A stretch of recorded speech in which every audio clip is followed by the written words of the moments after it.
you didn't forget the Qur'an. The Qur'an actually chose to forget you because you distanced yourself from it. You started hanging around with the wrong people. Do you think the Qur'an is going to want to be friends with someone like that? Jazakallah khair for joining me, bro. Pleasure.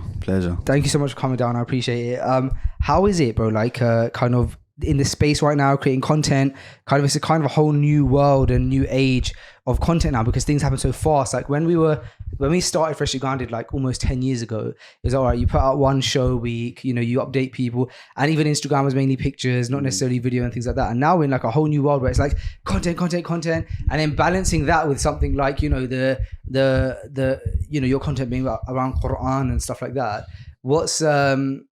What's it like kind of being in that space right now?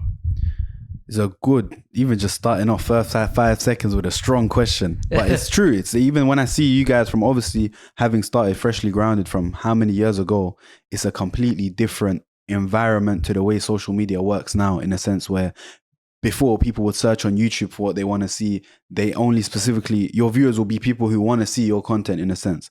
Whereas now I feel like social media has become, even the people who don't technically want to see me or want to see content of mine, they're going to see it naturally just from TikTok, the way it is, the way the algorithm works. They'll get pushed onto a topic like whatever it may be, Qur'an recitation for the first time. There's so many people who the first time they've ever heard Qur'an recitation was just on a video.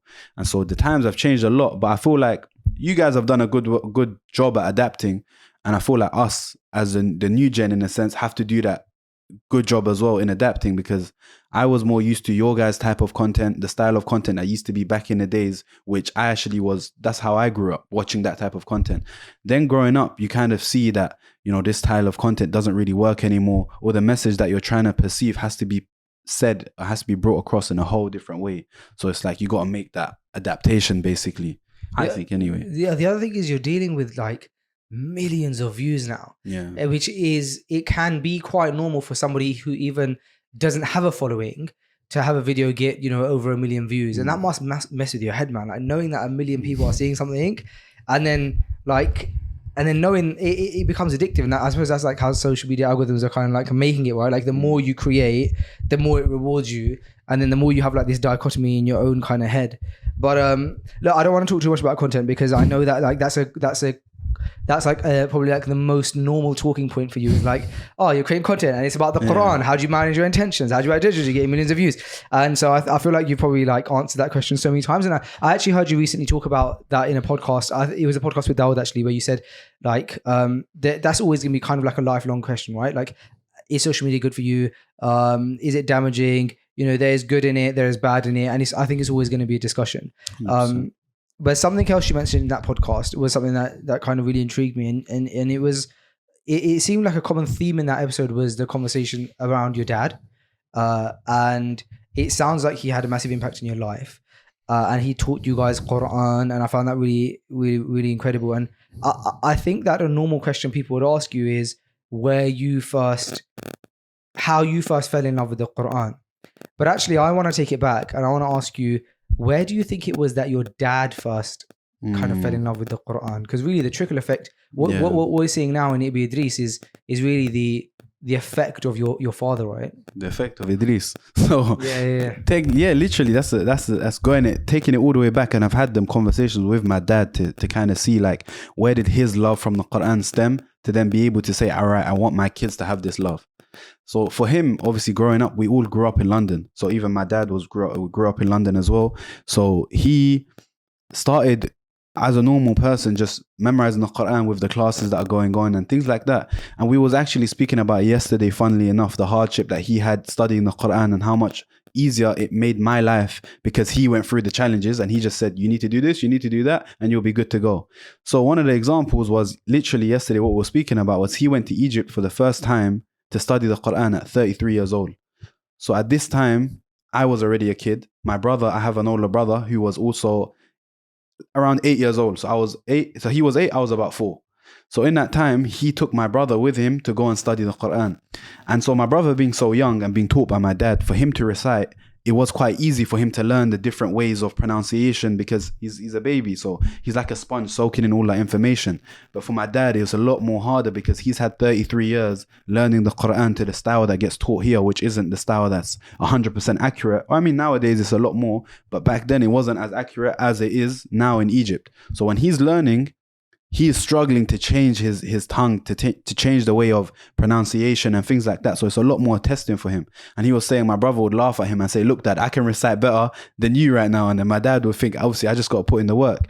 But I think for him, that love came there when he realized the people of the Qur'an. It wasn't necessarily the Qur'an itself, the book, because at the time he couldn't understand it. Like he wasn't reading the tafsir, the meanings and stuff like that. Instead, he was just focused on the recitation. How do I recite this book properly? But I think what made him fall in love was the people that he was surrounded by in that time, showing that this is the way of the Qur'an. Because it's all well and good for me, for example, reciting the Qur'an, but if I don't live by the Qur'an, it's useless. The same way what he said is, like, I could recite the Qur'an, but the way that these people live their life showed me that I want to live life like them, and it came through the Qur'an. So that's how his journey kind of really started and pushed him.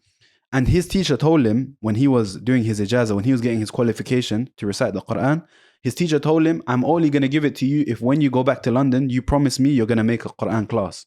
My dad at that time was a normal guy. He was teaching driving as a driving instructor. He said, I'm not going to go and do that. Like, my life is driving, instructing. This is how I make my money. How am I going to make money from teaching?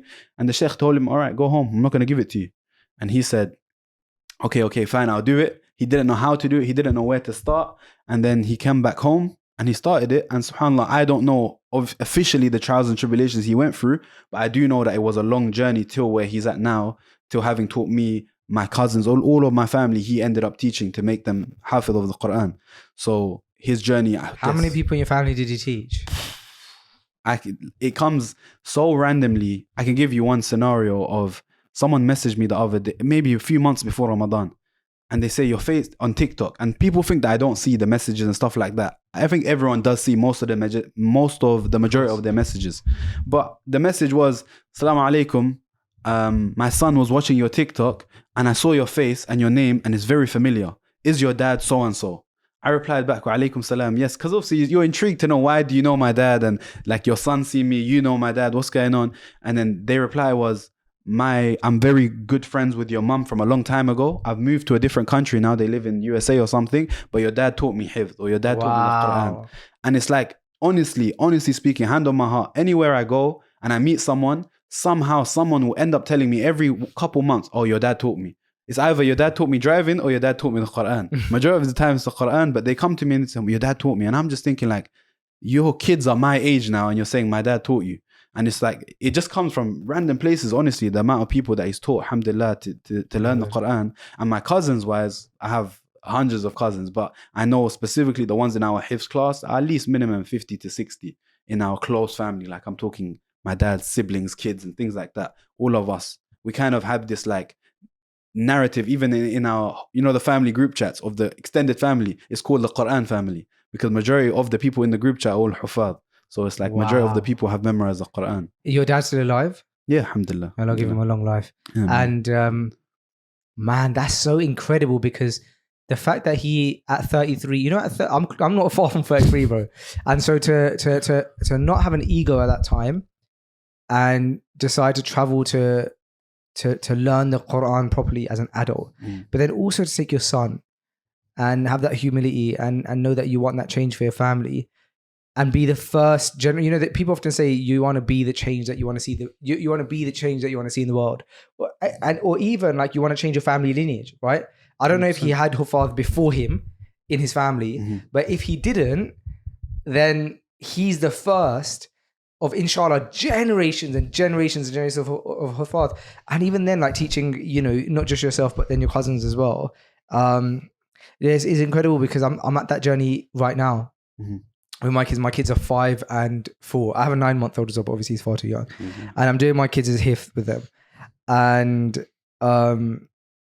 it feels like such a special time, because I feel responsible. I feel like Allah's going to question me on it.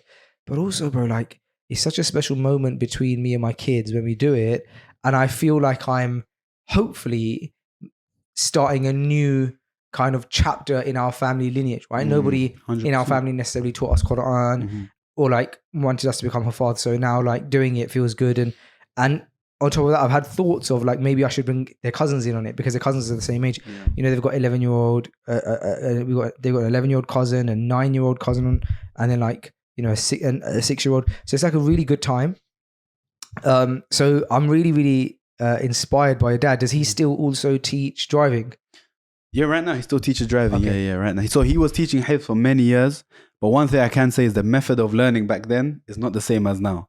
So if you know what that means, and I can see you by your face, you're a bit confused. But in the sense of, without saying too much, the way that students get taught and they get disciplined is a lot different now. Yeah. Obviously, now you have the limits and the barriers. Whereas before, Dad was old school. Older school. And it was, the parents will give you them that trust. Obviously, it's my dad, so he can do it. So I'm his son, so he's not anything to do with the parents. But my cousins as well, their parents will say to my dad, whatever you need to do to make him Hafiz, he's in your control. The parents wouldn't have that much of an input. They'd give them to my dad basically and say, do what you need to do.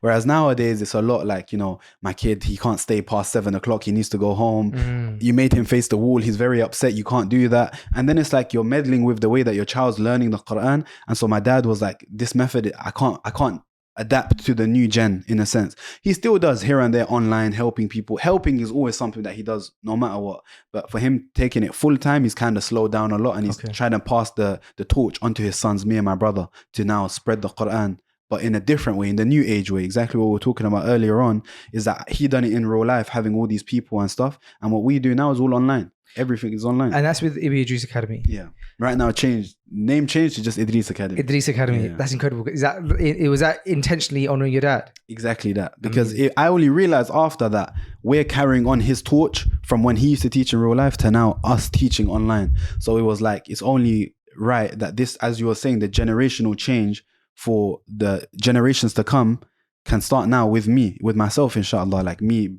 having this platform, being able to do it. If you told my dad till today, you told him, he kind of understands, because when we're out in public and he sees people coming up to me now, he'll understand. But when I first started social media and I kept growing and growing, he didn't have a clue what was going on. And I used to tell him, I'm going to recite an event. He goes, how did they call you? And I would try and explain it to him. It's just unheard of for him.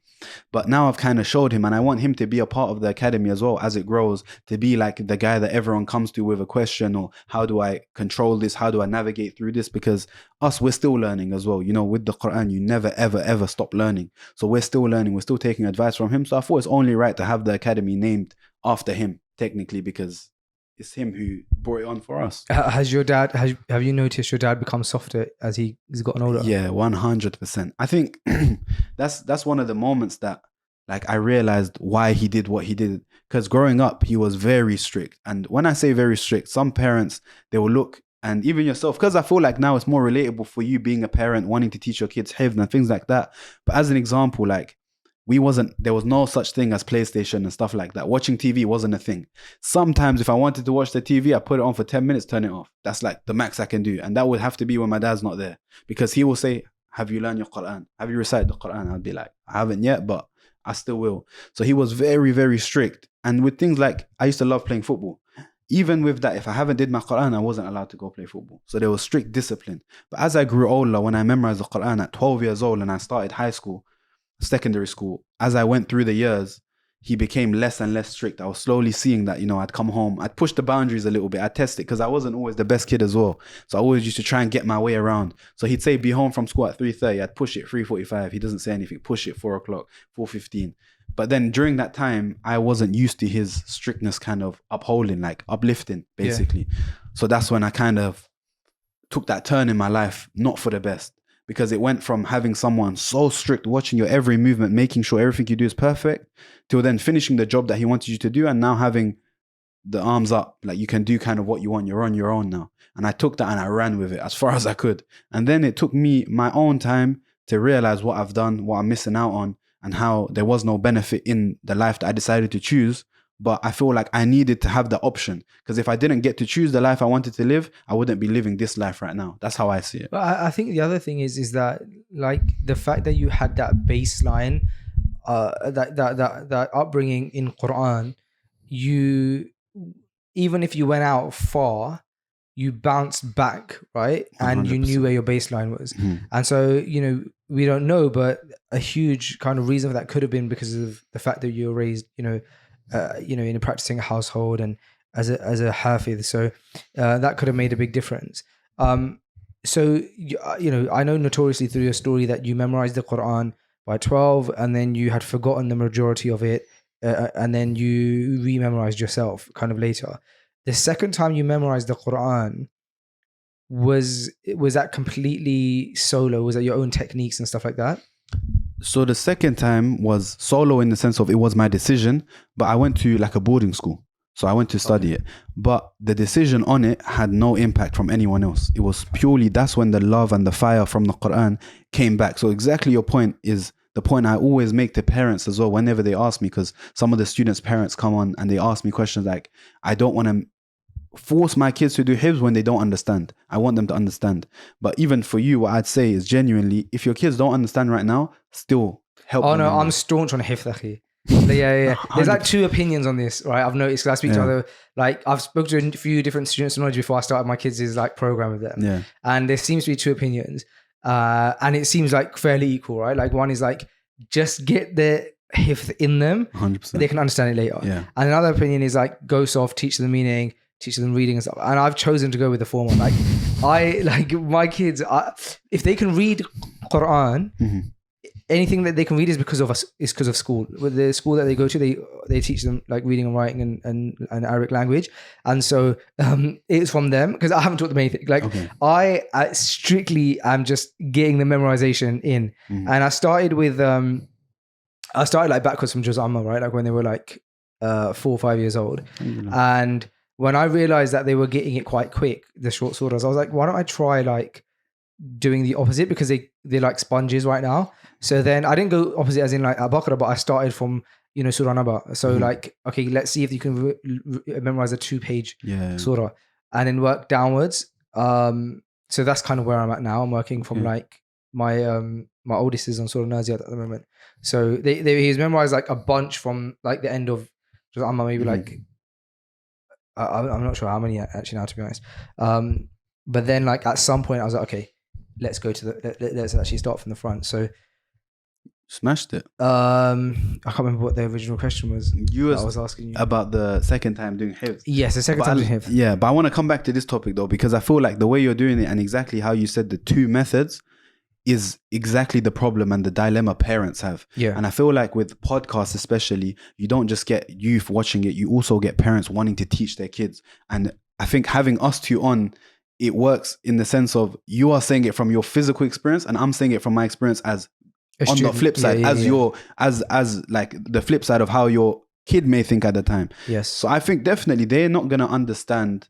Like I think 7, 8 is when they start to kind of grasp what they're doing. But at the age of 4 to 5, they're not going to understand they're memorizing the Qur'an. So, no way. You can't teach that to them. Yeah. So exactly your point. And I think you're doing it the right way. I would do it the way you're doing it as well, is because by the time you try and teach them to understand, it's going to take how many years away from that sponge mentality. Sorry. Where once they start getting the troubles from school and I need to learn this, I have this homework, I have this, I have that, it's just going to become another item on the list of priorities. Whereas the way you've done it right now, I feel like genuinely it's the ideal method, because no matter what, as you said, once you memorize the Qur'an, it's in your heart. Even me, although I forgot it, what's the reason I went back is because it was initially in my heart. So if it wasn't in my heart from the beginning, from that point of after high school, year 11 and stuff, I would never have gone back to it because I wouldn't have had anything to go back to. I would have just been living my life the way I was at that time. But because it was embedded in me from being a child, a majority of my hifz, like as I was growing up, I don't remember because I was so small.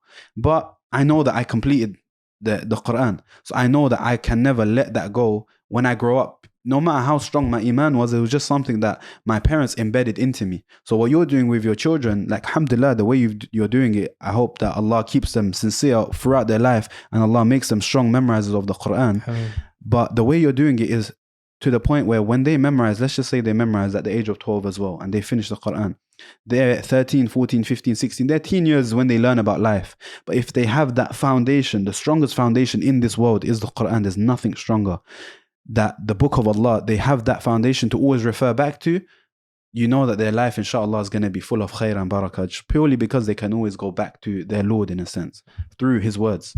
But So you say you went to boarding school. Yeah. Where does a boarding school exist that focuses on Qur'an? So there's a lot. There's a few in London. Really? Yeah, there's a few in London that focus on Quran. This is what I say. As much as, as we say, we want to move out of the UK, you've already done the move, alhamdulillah. But a lot of us want to do that move. I also do say, having seen Europe, having seen America, Canada, the UK is top 5 countries for studying Islam. The rest of the stuff I don't want to get into because I don't know. But for studying, you have institutes, mainly they're up north. You have mainly like in areas like near Birmingham, Leicester, in them type of areas up north, they have a lot of institutes where, you can study not only the Quran, but you can study ilm, you can study alimiyya to become an alim, you can study to become a mufti, and you can do that in all these places. But me, I just found somewhere that, they teach that, but I just purely went to focus on the Quran. I did a 1-year stretch. Sheikh Muhammad Tim has a similar point. He's like, people come to me and say, we're trying to get into the University of Medina. Can you help us? And he'll be like, well, have you maximized the classes in your area?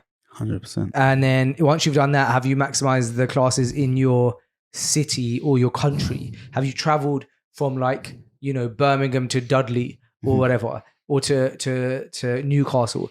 Because if you can't do a 4-hour drive to get there in, what makes you think that doing an 8-hour plane journey, you're going to then all of a sudden become disciplined, right? So that makes a lot of sense. But that's with anything like fitness. You can have a membership to the best gym in the world, but look at how many people get in amazing shape just by not even having a gym, but doing home workouts or by running out on the street. So that's pretty incredible. So in that 1-year stretch, you basically were able to rememorize the Quran? I did. So at that time was when I mentioned it in Huffadh's podcast, where I had a choice to go into a football academy or to go to do this boarding school thing. Obviously, I don't know how till this day, I don't have the answer as to why I chose the Quran in that way. I just know Allah just did that for me because He knew where I'd be in years to come.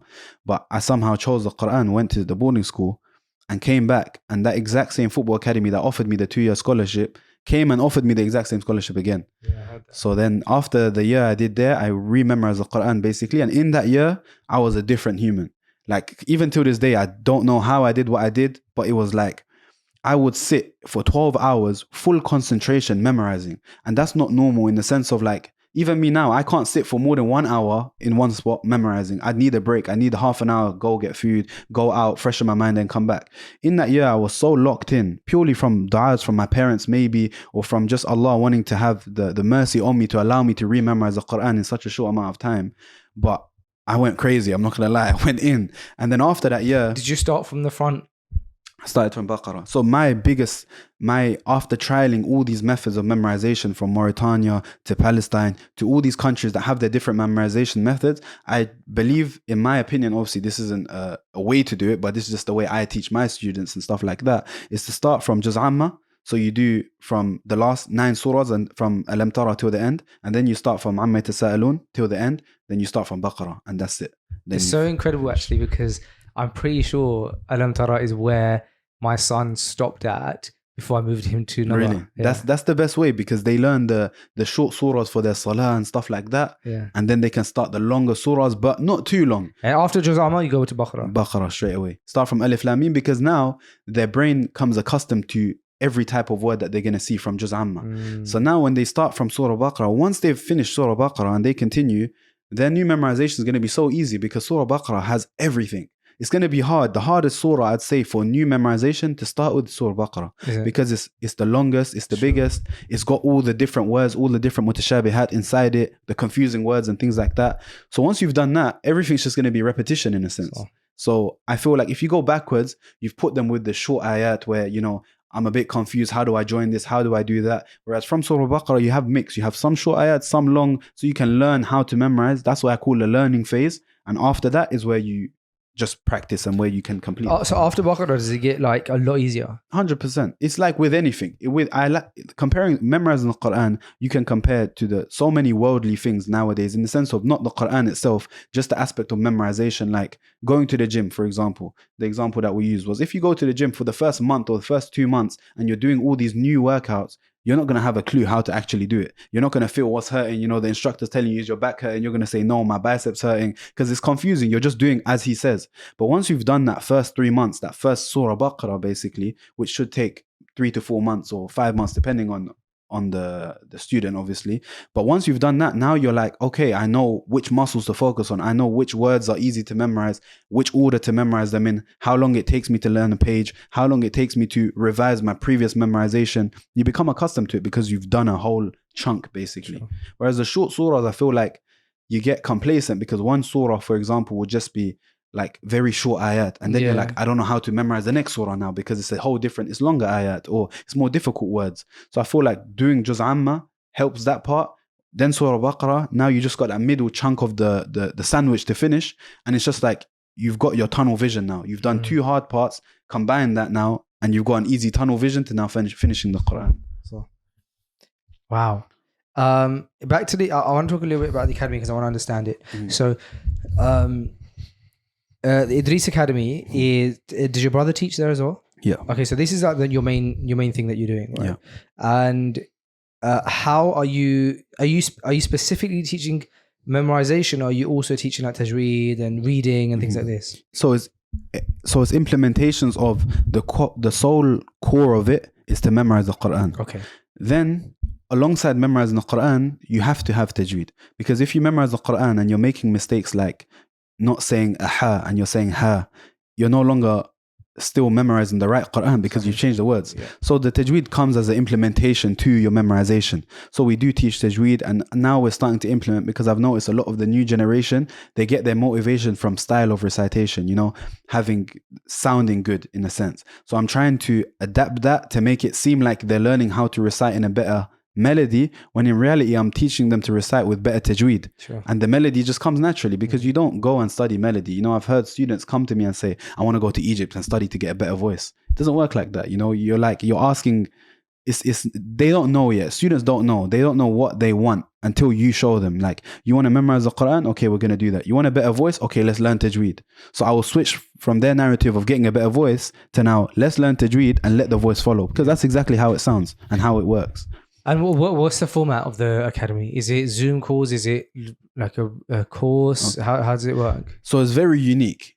So I don't know if you've seen in recent times, I'd say over the past year and a half, there's been an influx of Qur'an academies just popping up. Maybe because it's like that yellow bus theory that I'm in the niche of it, so I just see it. Yeah. But I've just seen so many come about. And the thing that I really believe sets Idris Academy apart is because we didn't do it based on Qur'an academies. So I'm going to give everyone now a little gem that I did before opening this academy, because it took 1.5 years to open. Because I never, if you scroll through my whole social media, I've never sold anything, promoted anything to sell, or unless it's something I truly, truly believe in.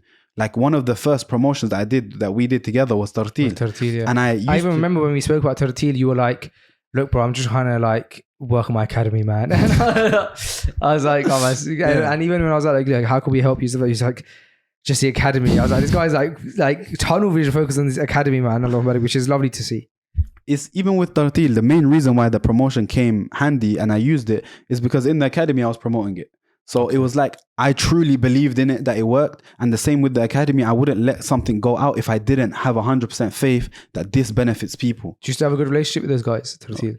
I mean, you was the only guy that I had a relationship with from man, I'll get them to connect back up with you, man. They're really good guys. Yeah, no, it's from the... It's perfect for you as well. I think it's perfectly aligned with you.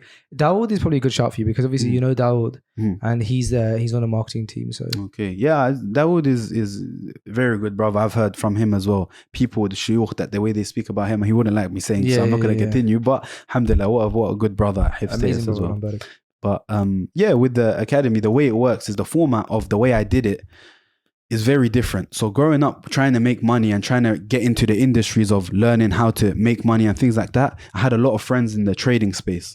I also had a lot of friends in the affiliate marketing, the e-commerce, all of that. And they used to sell courses and sell mentorships and things like that. So what I did was kind of look at what they was doing, join their whatever they were selling, a mentorship, a course, and just take all the good that I could. And then I'd look online for Qur'an institutes, and I had no intention of learning from them except learning what they're doing. So I'd pay maybe £99 for the month, cancel it after a month, and in that month take everything that I can that's good and leave all the bad. So I did that over a different range of different academies, different mentorships, different courses, and I joined them all, and I handpicked what I liked about it and I left what I didn't like about it, until I created this mold of a perfect mentorship to teach the Qur'an. So I've combined it in a way. When you join the academy, you will have 2 courses. The main course of how to memorize the Qur'an in our style. And then you have a full comprehensive tajweed course which teaches the theoretical side of tajweed. So not the what's the opposite of theoretical? The practical. Not the practical, it teaches the theory. So the meanings and the way to pronounce and what is ghanna, what is ikhfa and stuff like that. And the memorization method, the way it works is, say you join the academy now, and you have Dawood as an example, he's your friend, and you two want to memorize the Qur'an. And you come and say that, okay, we want to join and we want to memorize the Qur'an, and you both join the academy. And you two are on similar level. So let's just say you memorize Juz Amma and you're starting from Baqarah. I'd pair you two together as partners. Then we'd have a teacher, whether that be myself, my brother, or another teacher who we vetted to come and work in the academy. They will now be your teacher for your journey, and there will be a batch of 20. So you will be in a class of 20 students. Every day you will be reciting to your partner your new memorization. Then, and your revision and things like that, but just to summarize it, then at the end of the week, you're going to recite that new memorization in full to your teacher. And your teacher is then going to give you the green light at the end of the week. Okay, you can move forward or you can't move forward.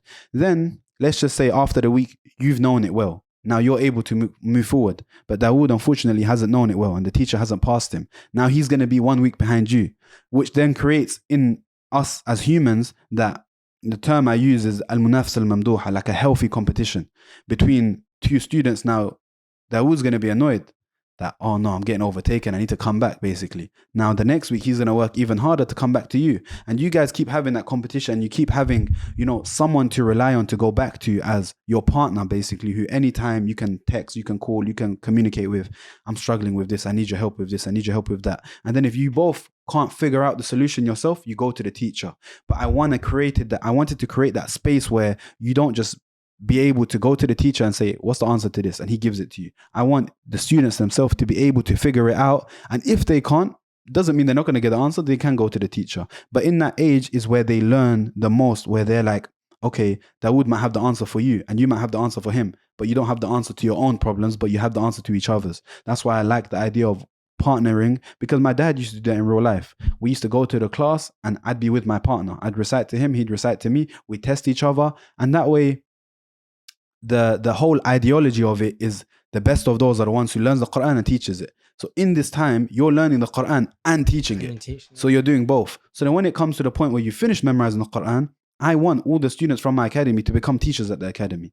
So we've only had the academy now for, I think it's coming up to the 1-year anniversary soon. And we have one student who's memorized, I think, 15 juz. And if you ask him to recite the Qur'an from the 7th juz, 3rd page or whatever, he'd be able to recite it. And that's the level that we want to keep our students at, because if my goal is for them to work in the academy, how can I have them at anything except 100%? Because they're already in the family, in a sense. Like, they're already a part of this whole movement that's going on. It's not just memorize the Qur'an, get out, Salaam alaikum, do your thing. Because that responsibility is on me as well. If I let them memorize the Qur'an, Salaam alaikum, and they've gone and forgotten the Qur'an, that's Allah's going to ask me that what did you do to retain them in the field of the Qur'an and retain them in helping them to teach the Qur'an, because you have the avenues, you have the network, but you didn't provide it to them. So I know that it's on me, I have the responsibility to provide that during their memorization and after as well. That's why I feel like the way that the academy works now is very, very unique. You come across as such a natural teacher, like you kind of found your thing that you want to do. You're also very passionate. And you love football, right? Like you were like previously going to these academies and being scouted and stuff. I can't wait for you to have kids. Allah bless you with many kids and pious, healthy children, because I feel like that's when you're going to be in your element, man. Like playing football with them, teaching them memorization, and just like raising the next generation. It's incredible to see, because sometimes in our youth we can go left, and it happens more than we want to admit, and also it's a reality of the generation, right? Like it's not something that can be ignored. But to see somebody come out the other end and then like live a life where they're focused on the Qur'an, I think is inspiring. I think you must often get asked, like, what would your advice be to somebody who wants to memorize the Quran? I want to ask you a similar question about advice, but I'm actually intrigued to know what your advice would be to somebody who, and I can think of so many individuals like this, bro, where they've started memorizing the Quran. Some people I know have memorized 5 juz, some people I know have memorized 15 juz, and some 17 juz. And there come moments in your life where you fall off because you get busy, because you get a job, because you get married, whatever. And then you blink and 2 years have passed. You blink and 5 years have passed. But, you kind of live in regret because you have moments where you go, oh man, there was a time where I had 5 ajazah and now I don't have even 1. But that person clearly has potential and a knack for it because they were able to do it once upon a time. So what would your advice be to people who are in that position that you were kind of in, some years back, where they once had the Qur'an and have fallen off? Of course, like the default answer would be to make tawbah first and foremost, which is what we had Sheikh Musa Bouzaghli on the podcast, and I asked him a similar question. He said, well, first we'll make tawbah. So like the default, practically kind of what advice would you give them? So obviously, practically, I'm guessing Sheikh has covered the basics of understanding that, that the sin for it in the sense of how to recover and how to make tawbah and stuff. But speaking on a brotherly level on how can you actually comprehensively make that change back to the point that you was in. I think the first thing is understanding. So let's take person A who's memorized 5 juz. 5 juz of the Quran, he's memorized and he knows them well and he forgot them. He, in that position, can say Alhamdulillah. Because, for example, the scenario I was in, I memorized the whole Quran and then forgotten it. So my punishment on the scale to recover that is a whole life-changing commitment, whereas his is 5 juz he can do as he's working a full-time job. So his first step is to acknowledge the reason, the purpose as to why he forgot the Quran. Why? Because forgetting the Quran is as easy as say, I forgot I had work yesterday, or I forgot I had work tomorrow. But why did you actually forget? The purpose being that you didn't forget the Quran actually chose to forget you. Because you distance yourself from it. You distance yourself from it maybe like being you started listening to music more, being that you started hanging around with the wrong people. Do you think the Quran is going to want to be friends with someone like that? Wow. That's how I see it. Like the Quran is, you want it to be your best friend, right? We all say it. I want the Quran to be my best friend, or, we should have the Quran being our best friend. But why would you want to have a friend who, for example, me and you are friends, and I live a life where I go partying and I do this and I do that, and you pray 5 times a day in the masjid? Are you going to still want to be my friend? You might want to advise me, but you're trying to advise me. And I'm just saying, let me do my thing and we're going to be friends later on. Of course not. You're going to be like, okay, he's created that distance.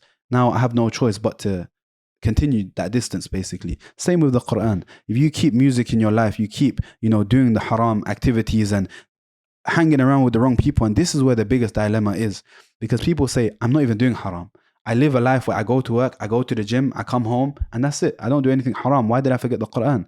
It's because in this life that you're doing, your intention hasn't always been clear. Are you working a job to provide for your family, to provide with the amana that Allah gave you, that, the body that you have to go to the gym? Are you looking after that? Or are you doing it because people can say, oh, look at him, he's built right, or he's ripped, or this and that? Intention is very, very important. And then you affirm that intention to yourself, that from this day onwards, I want to build that relationship with the Quran. It doesn't mean to say you start memorizing from day one. It doesn't even mean to say that you start reciting for 1 hour, 2 hours. It just means to say that you go through the process of making wudu, sitting down with the Quran, opening it and reciting for maybe 5 minutes and close it. And you do that day by day. I can guarantee you that within years to come, you're going to be at a point where you've not only fixed what you've forgotten, but also your connection with the Quran is much stronger. And it all boils down to intention. For example, someone who had forgotten the Quran, he's memorized 29 juz. And let's just say he's forgotten 29 juz now. And this person now wants to start rememorizing the Quran again. And he just knows that it's going to be very, very hard. So he said to himself, I'm going to memorize 2 lines a day. And and I know, memorizing 2 lines will take you maybe 10 minutes. At most, if you know how to memorize, 10, 15 minutes. He said, I'm just going to memorize 2 lines a day and keep my intention pure. And I'm doing it for the sake of Allah, that I really want to have this closeness to his book. And he passes away the next day. What's the intention that he's had is going to allow him to go into the hereafter with being a Huffadh. Why? Because his intention was, I'm going to do 2 lines a day until I've memorized the whole Quran. He's only memorized 2 lines. Yet, to Allah and to his book of deeds, he's a Huffadh of the Quran. purely because of his intention. This is something that my teacher explained the story to me years ago, and it stuck with me because I realized that intention is so much deeper than just, I want to do this. You wanting to do something you're already going to get reward for it if it's something good. You wanting to do something bad and then not doing it, you get reward for that as well. And you didn't even do anything. Like, you could have the intention right now, I want to swear at you. I'm guessing obviously you don't, but you could have the intention, I want to swear at you. And then like shaitan has put that in your mind. And then you choose, okay, I'm not going to do it because he's a brother, I want to be respectful. You get rewarded for that. So it just shows intention in Islam is so important, especially when it comes to stuff like this, rememorizing the Qur'an and things like that. Yeah. And it's true what you're saying about the daily habit as well, because when I look back at my life and times where I've had the most discipline with the Qur'an, actually, let me remove that word discipline, because that's actually the answer to what I was going to say. When I look back at my life and look at the times I've had the best relationship with the Qur'an, it's been because of discipline. It's been because, it's been because I've done things that now I think, I can't imagine myself doing that. Like, for example, I remember daily, I would wake up at 4 o'clock in the morning and spend my morning with the Qur'an. I haven't done a 4 a.m. morning Qur'an session in a minute. That's when the iman. At that point, it was like daily default. It was just like, okay, wake up at 4, which means I must have slept super early the night before. We had one kid at the time, so kid would have been asleep, Mrs. would have been asleep, and it's like, cool. I remember I'd sit in the same position with the mushaf, 4 o'clock, and I could get a solid amount of time, because you probably like an hour before Fajr. And even when you think back at in your life about times where, for a lot of us, I think one thing that's easy to become, I suppose, like lackluster with is the tahajjud prayer, right? I think all of us have had times in our lives where we've been lazy with it. And all of us have probably had times in our lives where we've done it so much that we're like, it's normal. All of a sudden, for like maybe a 3-month period, you're just praying 6 times a day. It's not even a thing. And then something will happen, or like you said, you distance yourself, and then 6 months go past and you have prayed once. 100%. And sometimes a year, and then sometimes, bro, some people, they haven't prayed a tahajjud prayer in years, bro. And there's people out there right now who are praying it daily, and it's just default. It's like, no matter what time they sleep, even if they have had a late one, they sleep at 2 a.m. and Fajr is at 5, that alarm is getting set for 4 to wake up to pray Fajr, and it just happens. So, but like you said, a lot of the times it's about doing the first one. The most viral clip we've ever had on Freshly Grounded. It's had like well over 100 million views at this point. Was a clip where we interviewed a firefighter, a non-Muslim guy, and he was one of the firefighters that was at Grenfell. And I said to him, what would your advice be to overthinkers? This got shared by Goldcast, Wealth, just everybody. Right?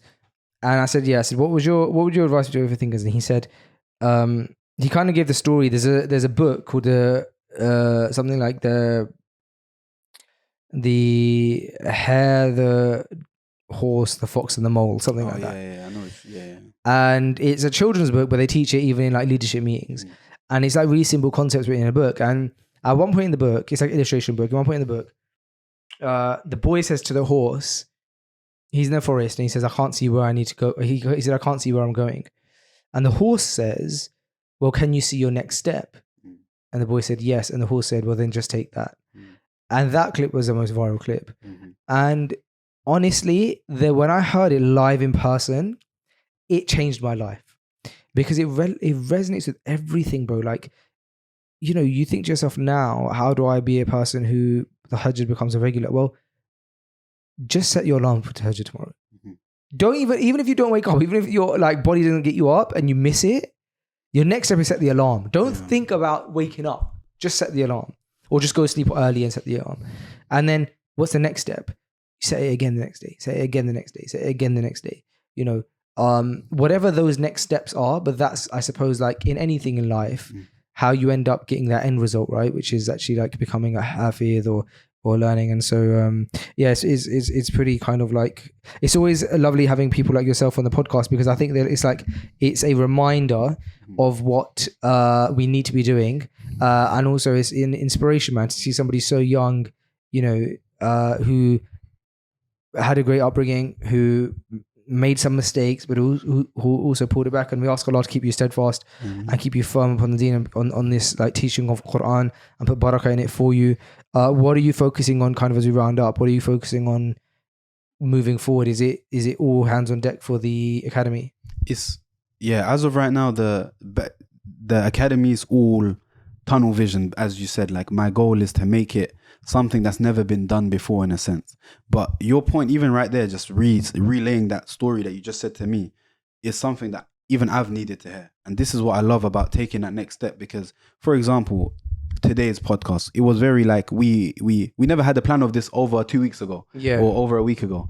But it's just exactly as you said, like with making the academy, there were so many times where I'm just like, you know what, I just can't do it. That pressure that I'm going to hold of having all these people learn the Qur'an through me or through the ways of teaching, I just can't deal with it. So let me just stop. But then it would just come to me, let me just make dua and just do what I can for tomorrow and see what happens the next day. And it's literally that. You can't see where you're going to be, but you know what your next step should be, and you can just take that. And honestly, that advice is something that I need to take as well, because I come on the podcast, and you know, podcasts are a way to highlight everything good about you. But there's never going to be a situation where everyone can highlight everything bad about a person, you know, which alhamdulillah, Allah lets us hide that and lets us conceal that. And we just want to show the side that we can benefit to the people. But I just want the people themselves to know that every little challenge that they face, we ourselves, me and you sat on this podcast, have our own. But we're just not going to highlight it on a podcast of advice, because we want to help people rather than show them that, you know, I'm struggling too. I have this way of struggle, or I have that way of struggle. I want to show I have this way of struggle, but also this is the way out of it for the previous scenarios. But what you just said there about overthinking, I struggle with that right now. And that advice that you gave me, I know going back home on that drive, I'm going to be thinking about it, just take that next step, and it's going to help me a lot. But I want to show people, just as easy as you've just advised me, is just how I want them to take that advice through the content that we publish. And we all have to take that step to kind of get further in our own life. But I think, alhamdulillah, like that point, even though it's towards the end of the podcast, was a heavy hitting point, because it's something I needed to hear about overthinking, about worrying about, you know, what are people going to think? How can I truly make sure that Allah won't hold me accountable in a negative way for teaching the Qur'an? Because it's a tough thing. At the end of the day, the first people going to the hellfire are going to be the scholars, in a sense, the qaris, the scholars of knowledge, if done the wrong way. But that's where we come straight back down to intention and dua. I think they're the two most powerful things that we can keep in our lives that are going to help us moving forward, I think. Yeah, bro. And I like how you teach in your Qur'an lessons about partnership and, you know, doing things together. I think the same applies for this, you know, us trying to improve ourselves and each other and stay on the right path. It has to be done collectively, bro. It can't be done alone. You know, the story about the man who worshipped Allah for 300 years on top of the mountain alone, never interacted with individuals, but therefore never even benefited others either.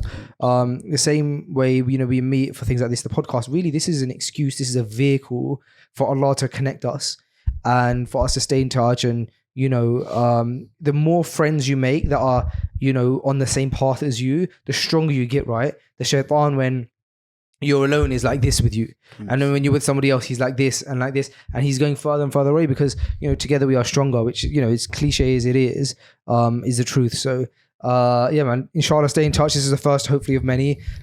We got a live event in 2 weeks' time, Sunday 10th of August in central London, so I hope to see you there. If you're in London, come down. We're in the Shaw Theatre. Definitely. If I'm in London, I'm there. Yeah, I'll give you the details, inshallah. Jazakallah khair, bro. Thank you very much. It was a pleasure. Appreciate the invitation. May Allah preserve you and preserve this podcast, inshallah. Ameen. Assalamu alaikum. Wa alaikum salam.